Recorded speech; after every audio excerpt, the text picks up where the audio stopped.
Hello everyone, welcome to study for NET. My name is Shalu Garg और हम कर रहे हैं अपने NTA UGC NET paper first की प्रिपरेशन, जिसमें हमने स्टार्ट किया था अपना यूनिट नंबर 2 रिसर्च एप्टीट्यूड, जिसके 9 लेक्चर्स हम कंप्लीट कर चुके हैं। अगर किसी ने भी वो लेक्चर्स नहीं देखे हैं तो उसका लिंक मेरे डिस्क्रिप्शन बॉक्स में आपको मिल जाएगा, आप वहाँ जाकर उन लेक्चर्स को देख सकते हैं। हमने अपने रिसर्च एप्टीट्यूड में स्टार्ट किया था प्रोसेस ऑफ रिसर्च, कि रिसर्च कैसे कंडक्ट की जाती है, क्या क्या स्टेप्स होते हैं जिसको फॉलो करते हुए हम अपनी रिसर्च को कंप्लीट करते हैं। हम अपने स्टेप नंबर 1 पे हैं, फॉर्मुलेशन ऑफ रिसर्च प्रॉब्लम, जिसमें हम रीड आउट कर चुके थे कि हमारा एक्सटेंसिव लिटरेचर रिव्यू, क्या क्या हमारे ऑब्जेक्टिव्स थे, उसके कंसेप्ट्स एंड वेरिएबल्स की वेरिएबल्स को कैसे मेज़र करते हैं। आज हम अपने research process of research part 1 का लास्ट टॉपिक फॉर्मुलेटिंग हाइपोथेसिस पढ़ने जा रहे हैं। उससे पहले जो भी ये लोग वीडियोस देख रहे हैं, अगर उन्होंने मेरे चैनल को सब्सक्राइब नहीं किया है तो प्लीज़ मेरे चैनल को सब्सक्राइब करिए और बेल आइकन को प्रेस कीजिए ताकि आगे आने वाली वीडियोस के नोटिफिकेशन आपको पहले ही मिल जाएं। चलिए आज का लेक्चर नंबर 10 शुरू करते हैं, फॉर्मुलेटिंग हाइपोथेसिस।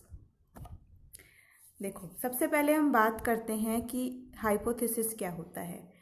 रिसर्चर मतलब हमें अपनी जब भी हम रिसर्च कंडक्ट करते हैं, हमें आगे के बारे में कुछ नहीं पता होता कि हमारी रिसर्च का कंक्लूजन क्या निकलने वाला है, किस ट्रुथ की तरफ हम जा रहे हैं या किस प्रॉब्लम को हम सॉल्व करने जा रहे हैं। तो उससे पहले हम एक एजम्पशन के साथ में अपनी रिसर्च को कंडक्ट करते हैं, उसको हम क्या कहते हैं, हाइपोथेसिस कहते हैं। हाइपोथेसिस का मतलब ऐसी कोई स्टेटमेंट, ऐसी कोई एजम्पशन जिसको एज्यूम करके, कोई थ्योरी को एज्यूम करके हम अपनी रिसर्च की स्टार्टिंग करते हैं। चलिए रीड करते हैं। As a researcher we do not know the exact truth but have a prediction about the outcome. अगर हम एज अ रिसर्चर की तरह सोचें तो हमें एग्जैक्ट ट्रूथ के बारे में नहीं पता होता कि आगे क्या होने वाला है। हम सिर्फ उसमें क्या करते हैं, उसके आउटकम का प्रिडिक्शन करते हैं कि जो भी हम चीज़ को सॉल्व करने जा रहे हैं उसका रिजल्ट ऐसा ऐसा निकल कर आएगा। दिस हंच और prediction about the outcome is called hypothesis. इसी प्रिडिक्शन को, इस आउटकम के प्रिडिक्शन को ही हम क्या कहते हैं, हाइपोथेसिस कहते हैं। It can also be termed as an educated guess और assumption about some phenomena. Hypothesis क्या हो सकता है, एक एजुकेटेड गेस भी हो सकता है, जैसे सोचना कि हाँ ऐसा रिजल्ट आ सकता है, और कोई भी एजम्पशन किसी भी फिनोमिना को लेकर हो सकता है। This assumption is tested by collecting information that will enable us to conclude if our prediction was right. इसी एजम्पशन को हम क्या करते हैं, टेस्ट करते हैं, इंफॉर्मेशन को कलेक्ट करके, जो हमें बताता है कि जो हमारा कंक्लूजन है, जो हमारा प्रिडिक्शन है वो सही है या नहीं है। रिसर्चर्स विल हैव वन और मोर हाइपोथेसिस। रिसर्चर्स के जो हाइपोथेसिस हैं वो एक और एक से ज़्यादा भी हो सकता है। There are the questions that they want to address which include predictions about possible relationships between the things they want to investigate, that is variables. ये यहाँ पे क्वेश्चन प्रिपेयर करते हैं जिनको वो एड्रेस करना चाहते हैं और जिनसे कुछ ना कुछ प्रिडिक्शन करते हैं, और ये कोशिश जानने की कोशिश करते हैं कि कोई भी दो वेरिएबल्स हैं उनके बीच का रिलेशनशिप कैसा है। ठीक है, एक पूरी थ्योरी होती है, एक तरह से थ्योरी पे बेस्ड होता है, उसी थ्योरी को सही प्रूव करने की वो कोशिश करते हैं और लास्ट में उनका कंक्लूजन से उनको पता चल जाता है कि उनका हाइपोथेसिस सही है या नहीं है। Defining hypothesis has the following features. Hypothesis के कुछ फीचर्स देखने को मिलते हैं, चलिए देखते हैं कि क्या क्या है।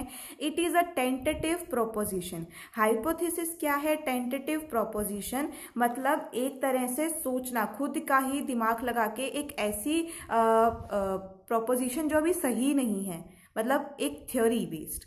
ठीक है, the validity of hypothesis is unknown. Hypothesis की जो भी वैलिडिटी होती है, मतलब जो एक्यूरेट है या नहीं है, वो हमें अभी नहीं पता होता।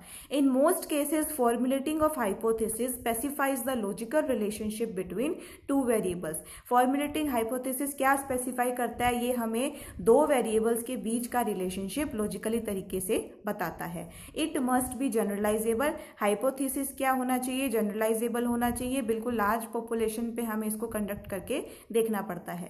It should be simple. Hypothesis जितना सिंपल रहे उतना ही सही रहता है और उसी हिसाब से हम अपनी स्टडी को अच्छे से कर सकते हैं। Main functions of a hypothesis, अगर हम बात करें कि हाइपोथेसिस के मेन फंक्शंस क्या हैं। Formulating a hypothesis is not absolutely necessary for a research. Hypothesis की बात करें तो ये कोई ऐसी नेसेसरी कंडीशन नहीं है कि हाइपोथेसिस होना ही चाहिए। हम क्यों करते हैं hypothesis? A perfect valid research can be conducted even without formulating any hypothesis. एक परफेक्ट वैलिड रिसर्च बिना हाइपोथेसिस के भी कंडक्ट की जा सकती है। Formulation performs the following function. अगर हम हाइपोथेसिस को फॉर्मुलेट करते हैं तो उसके क्या क्या फंक्शंस होंगे?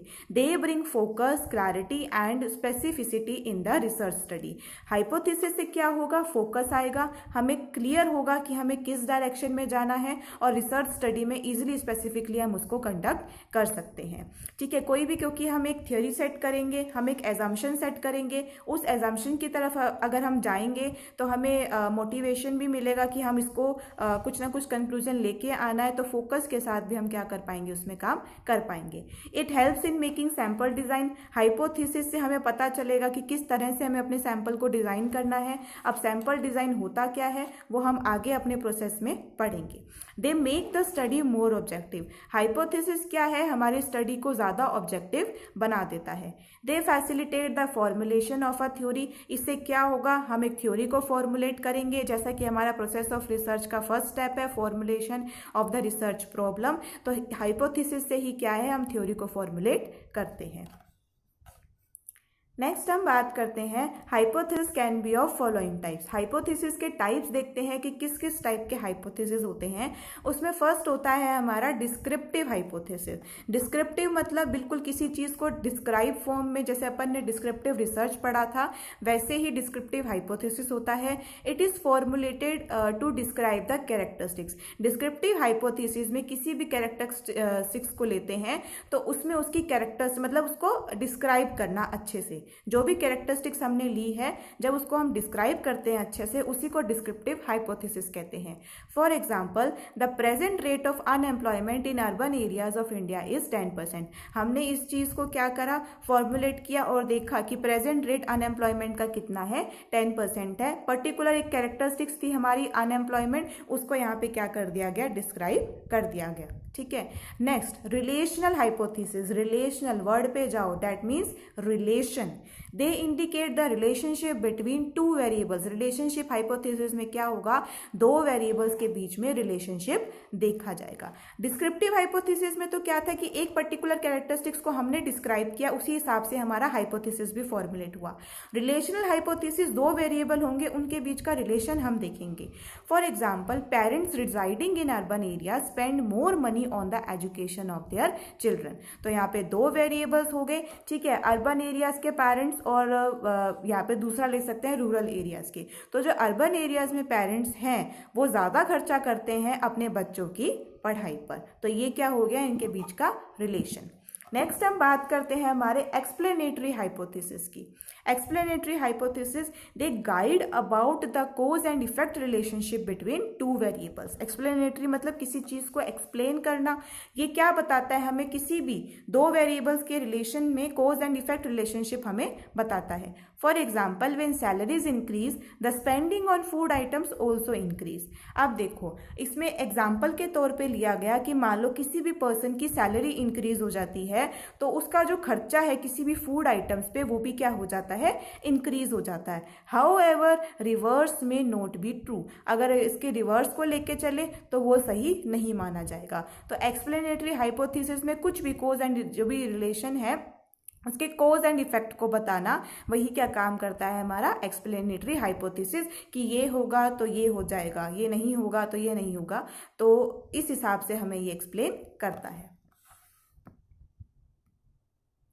Next, concept of null hypothesis and alternative hypothesis.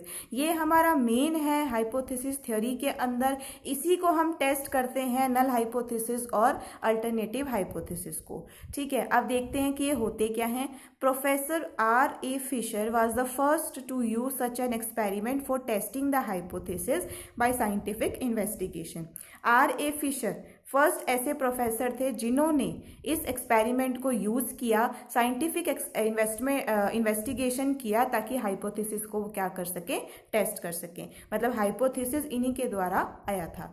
He talked about the principle of replication, randomisation and local control in research. ये किसके बारे में बात करते हैं कि प्रिंसिपल ऑफ रेप्लिकेशन, कैसे कैसे हाइपोथेसिस को रेंडमाइजेशन यूज करना है और कैसे ये कंट्रोल इसमें रिसर्च में करना है। अब बात करते हैं कि नल हाइपोथेसिस क्या होता है। A null hypothesis abbreviated HO के नाम से ये डिनोट होता है, is a hypothesis that says there is no statistical significance between the two variables in the hypothesis. Null hypothesis होता है जहाँ पे हम मान के चलते हैं कि जो भी दो वेरिएबल हमने लिए उनके बीच में कोई भी सिग्निफिकेंट डिफरेंस नहीं होगा। हम ये मान के चलेंगे कि दोनों क्या है, इक्वल हैं। It is the hypothesis that the researcher is trying to disapprove. Null hypothesis वो हाइपोथेसिस होता है जिसको रिसर्चर ट्राई करता है डिसअप्रूव, मतलब रिजेक्ट करने की ट्राई करता है।